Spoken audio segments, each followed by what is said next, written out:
Why don't you stand here, because I'm going to introduce you.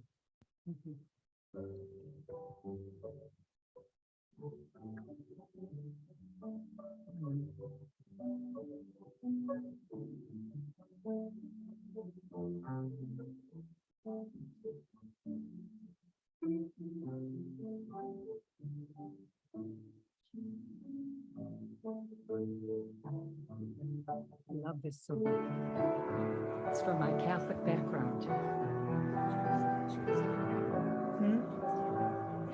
Yeah. Just...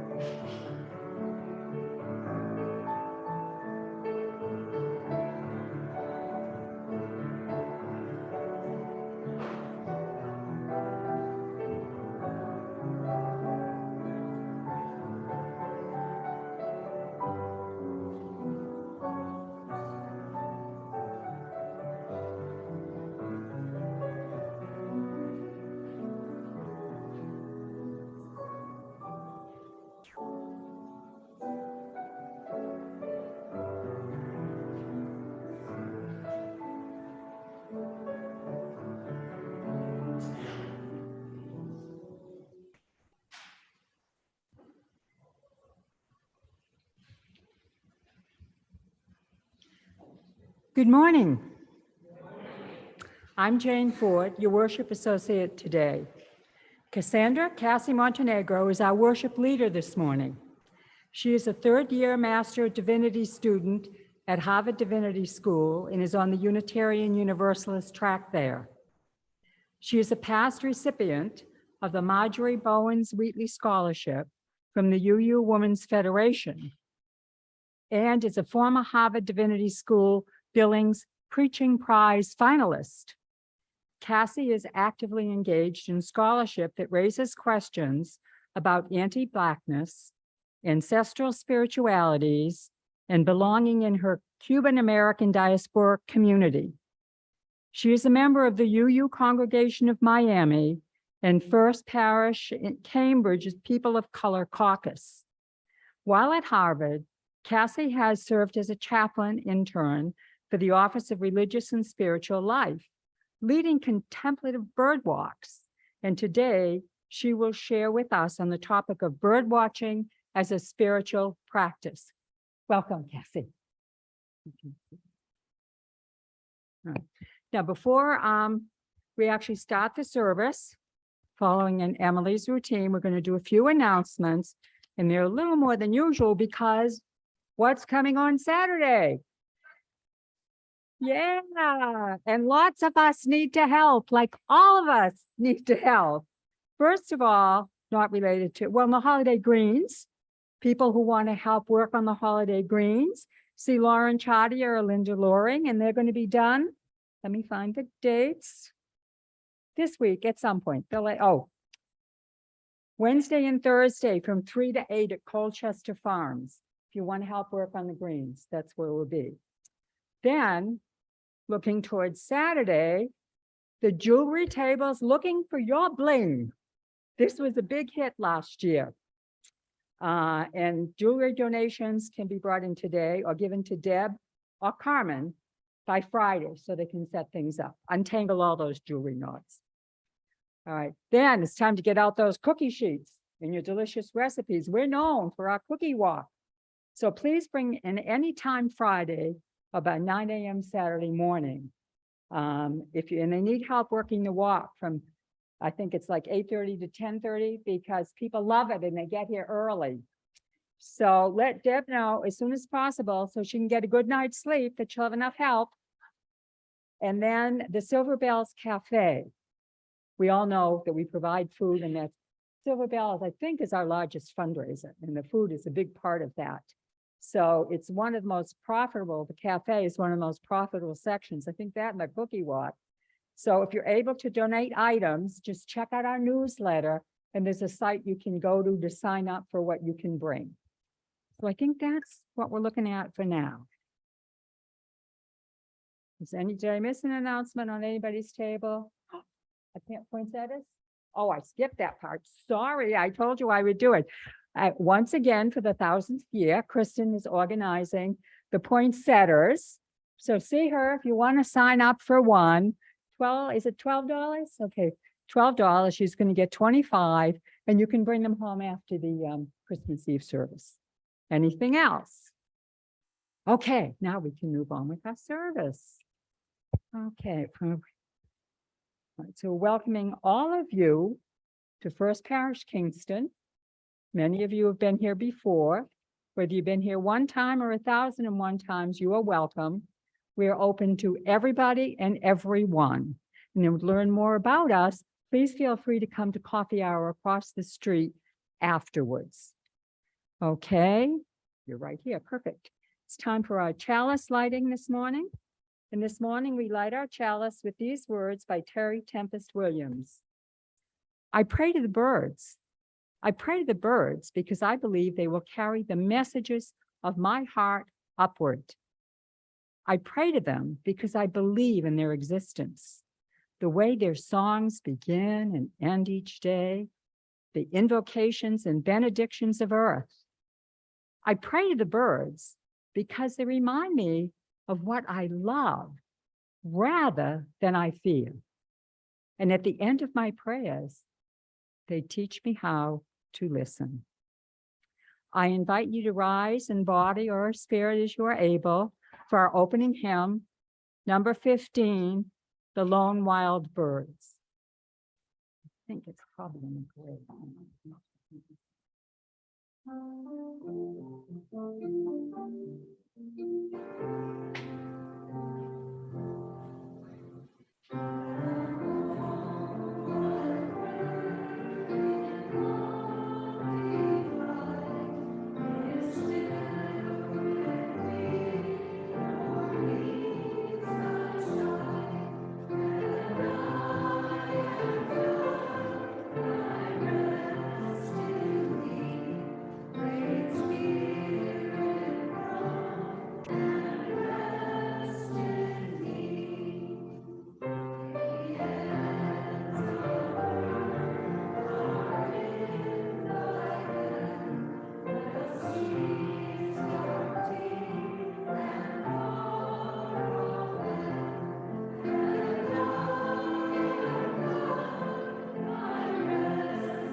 Thank you for having me.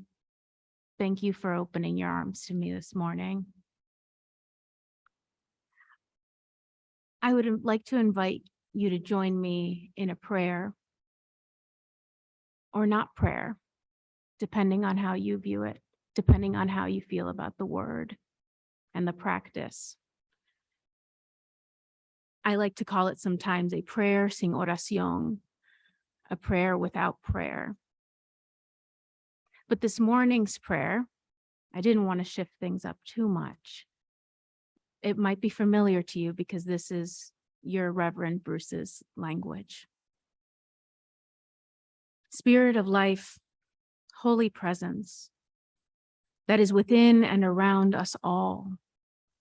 Help us to be present with all that is our life, both in our deepest sorrows and our greatest joys, so that we can truly live, engaging fully in our own life and in our community.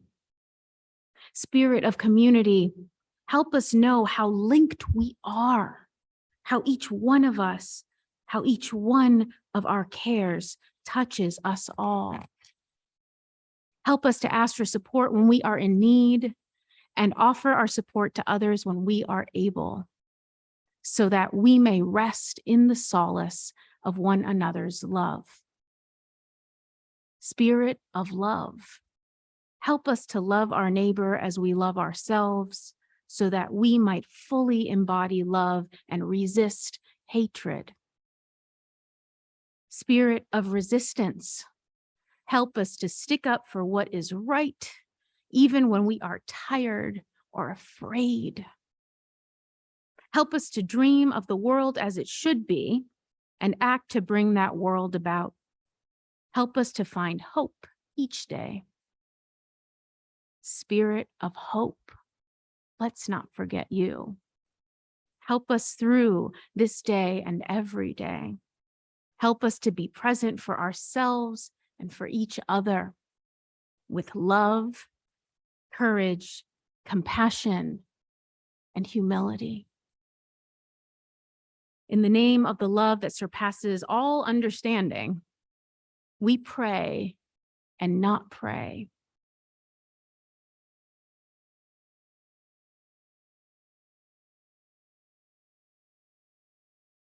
Así sea, blessed be.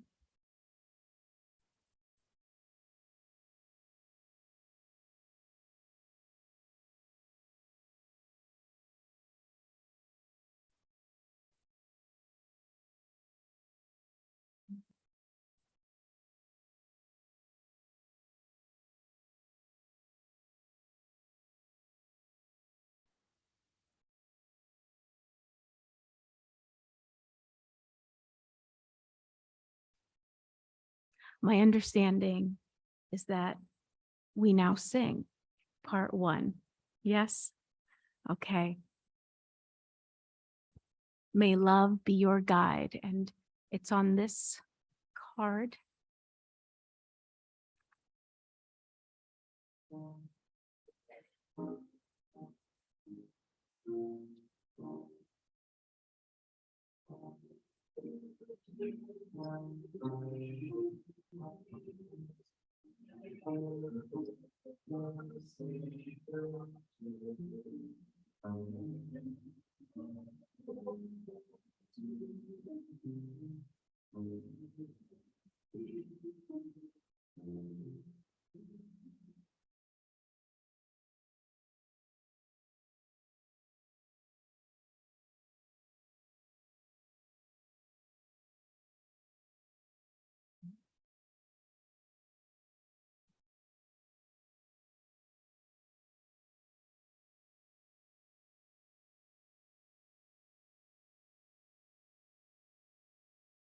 When we give, we say yes to something we value.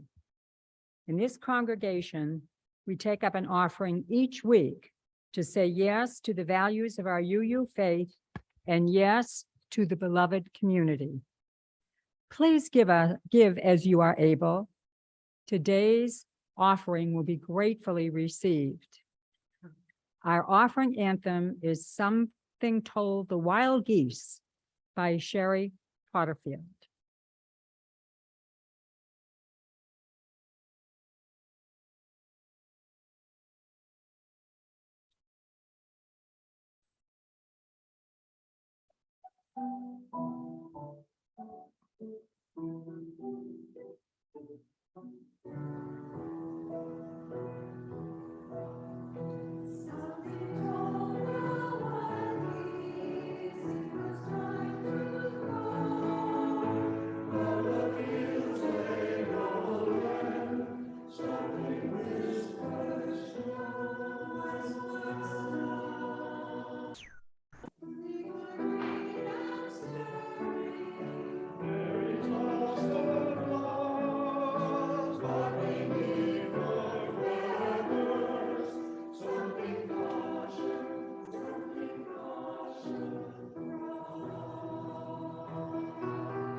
This reading is by beloved poet Mary Oliver.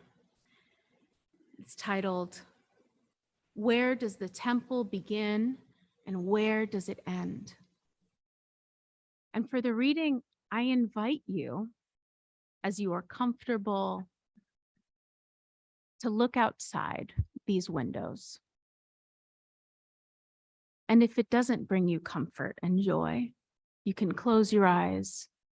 You can look right up here. Whatever brings you peace in this moment. There are things you can't reach, but you can reach out to them, and all day long. The wind, the bird flying away, the idea of God. And it can keep you as busy as anything else and happier. The snake slides away, the fish jumps like a little lily out of the water and back in. The goldfinches sing from the unreachable top of the tree. I look. Morning to night, I am never done with looking. Looking, I mean not just standing around, but standing around as though with your arms open. And thinking, maybe something will come. Some shining coil of wind, or a few leaves from any old tree. They are all in this too. And now I will tell you the truth. Everything in this world comes, at least closer and cordially, like the nibbling, tinsel-eyed fish, the unlooping snake, like goldfinches, little dolls of gold fluttering around the corner of the sky, of God, the blue air.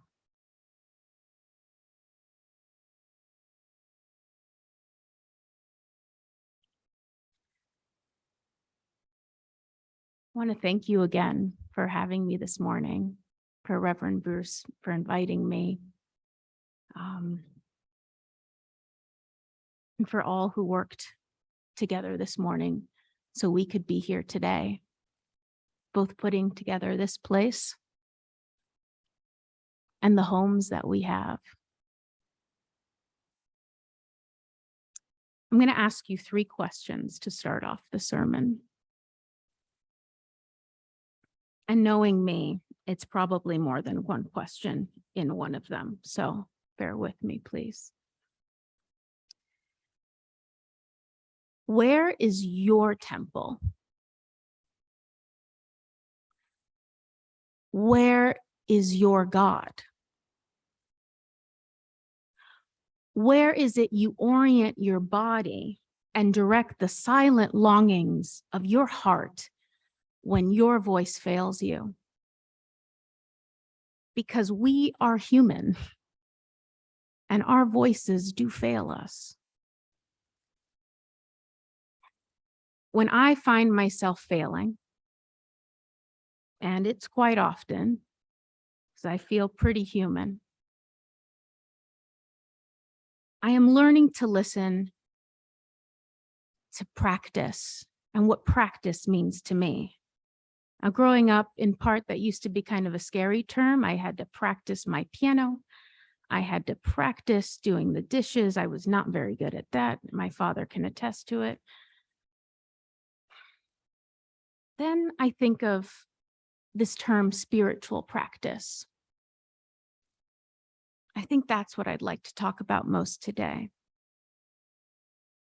For me, a spiritual practice is something, an act, a ritual, a witnessing that brings me closer to the connectedness of this word, this idea, this truth, of the reality of the energy swirling within, around, and through me, through us, through our communities. Now, that belief in that energy is part science and part my belief, my own theology of how I live it in my life, but it's closely connected to this idea of spiritual practice. At times, that collective energy is so strong, it feels as if I am part of a murmuration of starlings or blackbirds traveling in sizable flocks that fly in tight formation in complex patterns. Murmurations that were part of my South Florida upbringing in the late 1980s and that were even more plentiful in number in the mid-1970s. My father describes them as a river of birds, saying, I always wanted to go up there and reach them. A little over a year ago, I moved my life to Cambridge, Massachusetts. I say it was a move over 7 years in the making. However, the calling to ministry came much earlier. It came as a child, then as a teenager, and then in young adulthood. But a call I hadn't learned to listen for. It had no frameworks, no flock to join, no confidence in my innate ability to discern that the many chirping and whooping voices that were reaching back out to me in the bevy of societal demands were sending me messages about my being that involves more listening on my part than anything else. The clear, bold pull to live into the realest, most authentic, truest parts of my being most often arises when I am bearing witness to the wonder that is present in the oneness of it all. Oftentimes, these moments are the ones where the birds are speaking to me. Like the first morning I officially went birding. It was about 6 a.m. on a prairie in Gainesville, Florida. I was quite miserable in law school, but I was with a friend who was a wildlife ecologist and a longtime bird lover. She was the one who saw the owl. I can't remember which kind she said it was, but this being was magnificent. It was as if time stopped and granted me permission to witness one who was looking back at me. It was as if we weren't as separate from the owl or from the world around us as I had thought us to be. And a deep calm set over me.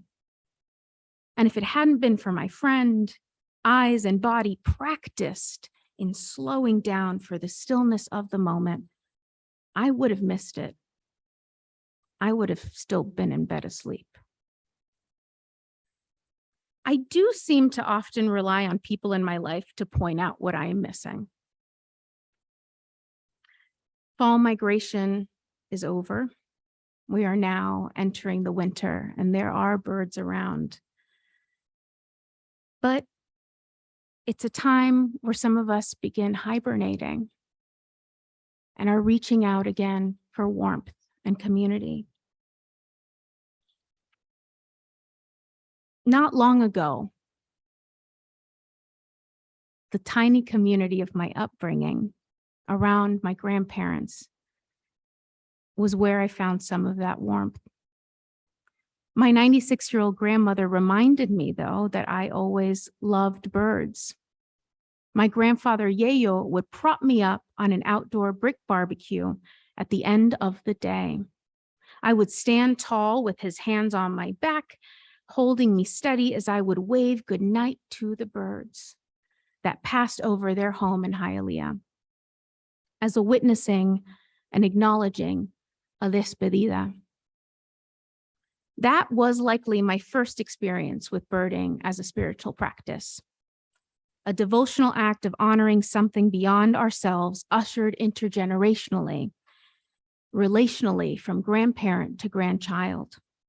These were some of the many important, if not understated, moments where they modeled reverence, wonder, and love. So much so that I have the privilege of what that looks like, what that feels like, and how that might begin to manifest in community. It was years later until I would incorporate a bird watching practice into my own adult life. For a while, I birded alone, thinking I was the only woman around 30 in Miami who liked to look at birds.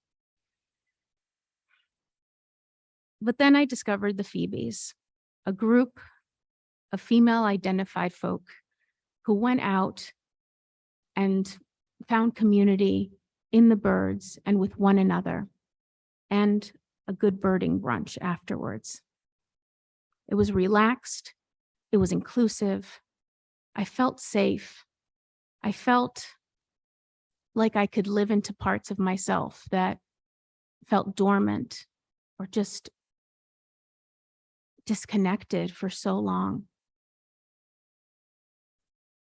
When I began birding with these women of the Phoebes, I began to notice there was a quiet reverence about them, an openness that few of us experience in most secular spaces. And for me, a budding student of religious studies, even then, as I was on the worship committee of UU Miami, their love and support and deep presence not only helped me practice the skills and confidence to further connections with folks in my home congregation, but in my home in Miami where I was living, and to start dreaming of what life could be like for me.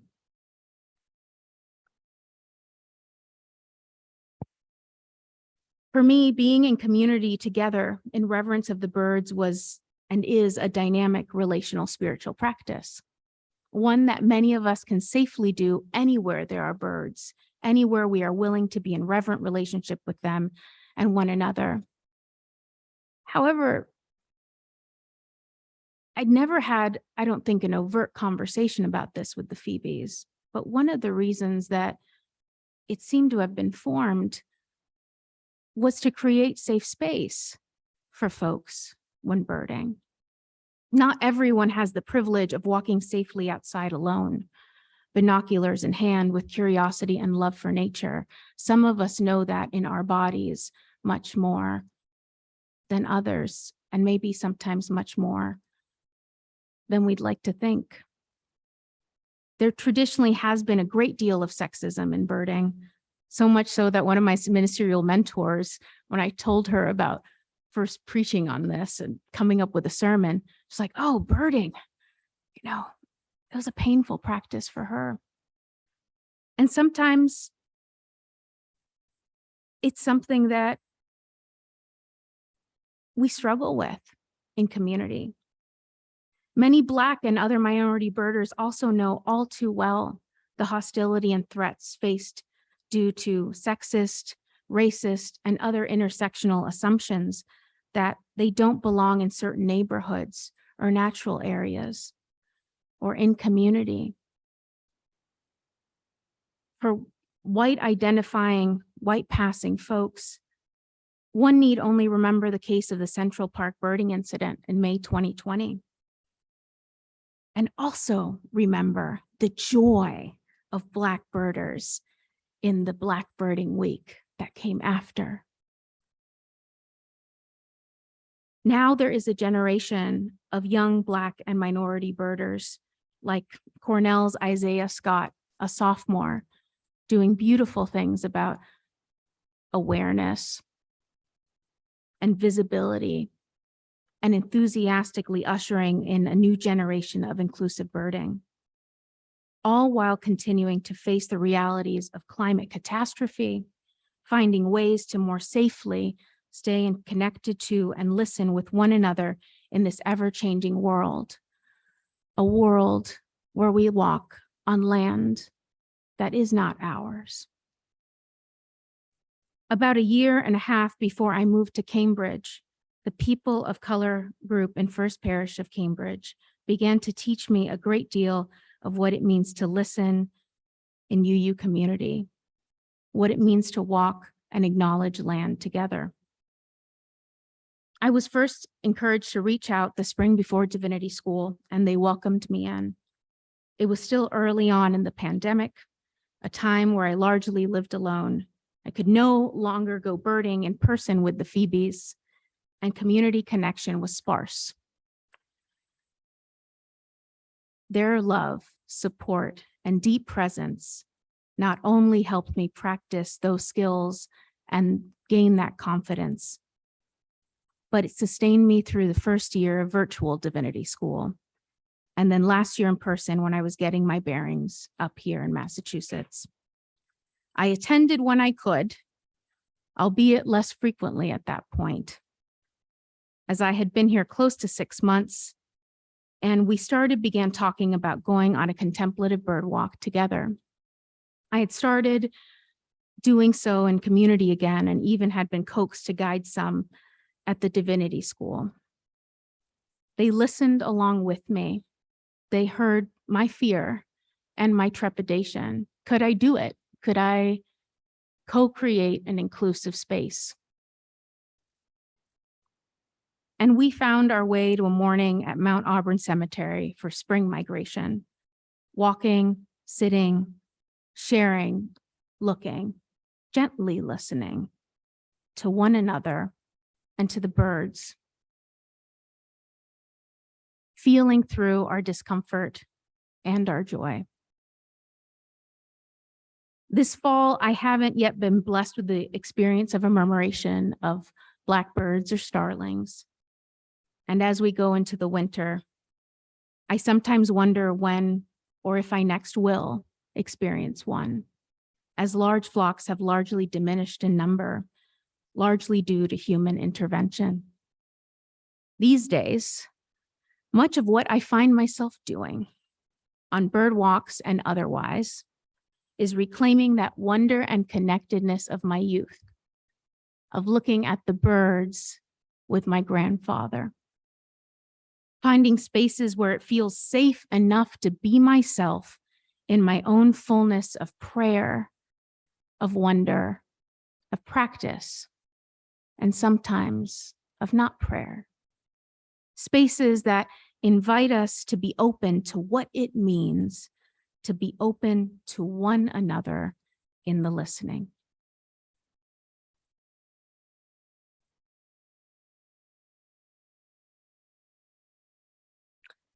I invite you to rise in body or spirit, or stay seated if you like, for our next hymn, number 21, For the Beauty of the Earth.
I mean not just standing around, but standing around